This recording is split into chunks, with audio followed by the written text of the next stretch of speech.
గాంధీభవన్లో జూపల్లి మాట్లాడుతున్నారు, లైవ్ చూద్దాం. ఈ డిపిఆర్ అనేది వాస్తవంగా దీనికంటే మొదలు మాట్లాడితే గత కాంగ్రెస్ ప్రభుత్వంలోనే జూరాల రిజర్వాయర్ నుంచి 70 టీఎంసీలకు ఆనాటి ప్రభుత్వం మంజూరు ఇచ్చింది పవర్ ప్రాజెక్టు.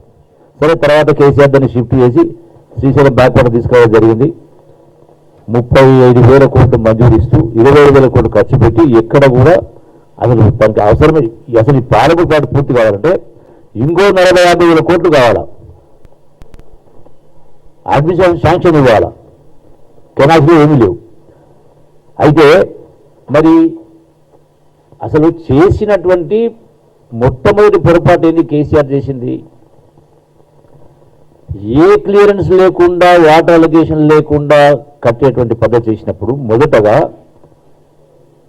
ఎందుకు గ్రీన్ ట్రిబ్యునల్ దీన్ని రిజెక్ట్ చేసింది?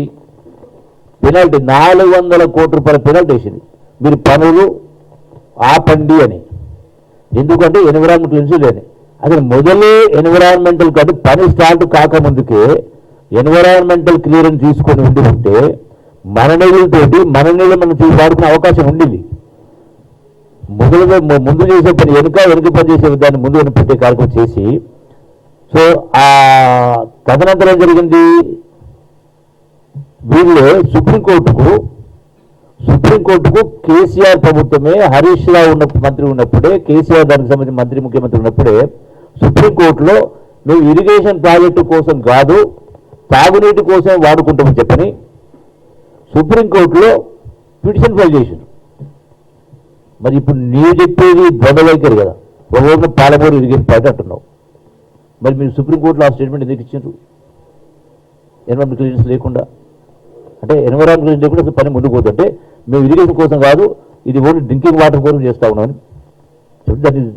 దానికి ఆపడం జరిగింది. గ్రీన్ ట్రిబ్యునల్ 40 కోట్లు పెనాల్టీ ఇస్తే అప్పుడు సుప్రీంకోర్టు ఈ మధ్య కాలంలో 2025లో మీరు తాగునీటి కోసం మీ పనులు మొదలు పెట్టుకోవచ్చని ఆ స్టే ఎత్తేస్తూ క్లియరెన్స్ ఇచ్చింది. ఒక అంశం. రెండవది, రోజున అన్నిటికంటే ప్రధానమైనది, నువ్వు చదివేస్తే ఉన్నమతి పోయినట్టుగా కేసీఆర్ మాటలు స్పష్టంగా కనపడతా ఉన్నాయి. మనకు తెలంగాణ రాష్ట్రం వచ్చిన సందర్భంలో రాష్ట్ర పునర్విభజన చట్టం చేసింది. రాష్ట్ర పునర్విభజన చట్టంలో ఆనాటి ఆంధ్రప్రదేశ్కు, అంటే ఆనాటి కంబై ఆంధ్రప్రదేశ్కు 811 టీఎంసీ వాటర్ అలొకేషన్ ఉంది తెలంగాణకు మొత్తానికి సంబంధించి.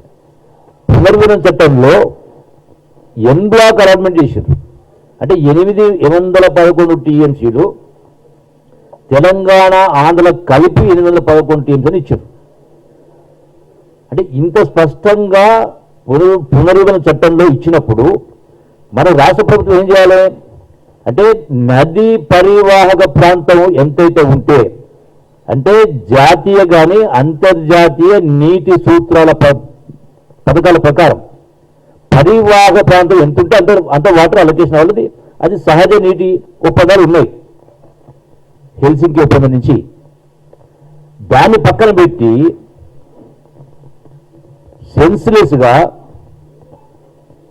మాకు 290 టీమ్స్ మేము వాడుకుంటాం, 511 మీరు వాడుకోనని 10 సంవత్సరాలు పాటించింది కదా. అంటే లేని హక్కును మీరు ఆంధ్ర వాళ్లకు కల్పించే కార్యక్రమం చేసిండ్రు. ఆ రోజు నుంచి ఈనాటి వరకు మీరు ఈ 10 సంవత్సరాల కాలం ఇదే మన రైట్ కోసం 69.5% కోసం మనం ఫైట్ చేయకుండా 39కే మీరు ఒప్పందాలు చేసుకున్నారు. దీన్ని వాడుకోవడం వల్ల హక్కు ఇచ్చింది మీరు. అంటే యు క్రియేటెడ్ సర్కమ్స్టెన్షియల్ ఎవిడెన్స్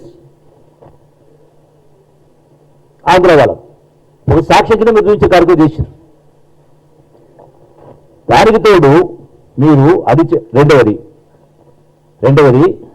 ఇంకో తప్పు చేశారు.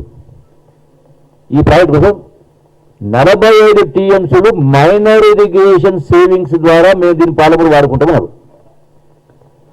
మైనర్ ఇరిగేషన్ తెలంగాణకు సంబంధించి మైనర్ ఇరిగేషన్ మైనర్ ఇరిగేషన్లో 45 టీఎంసీలు మాకు మిగులుతున్నాయని చూపిస్తే రేపు ట్రిబ్యునల్ ఆర్డర్లో కానీ కోర్టులలో కానీ మీకు 40 టీమ్స్ అదనంగా ఉంది కదా అని మనం కట్ చేసే అవకాశం లేదా? మనం నష్టపోవా? అందుకే మీరు అసలు ఫస్ట్ ఎన్విరాన్మెంటల్ క్లియరెన్స్ తీసుకొని అసలు మీరు ప్రాజెక్టు ముందుకు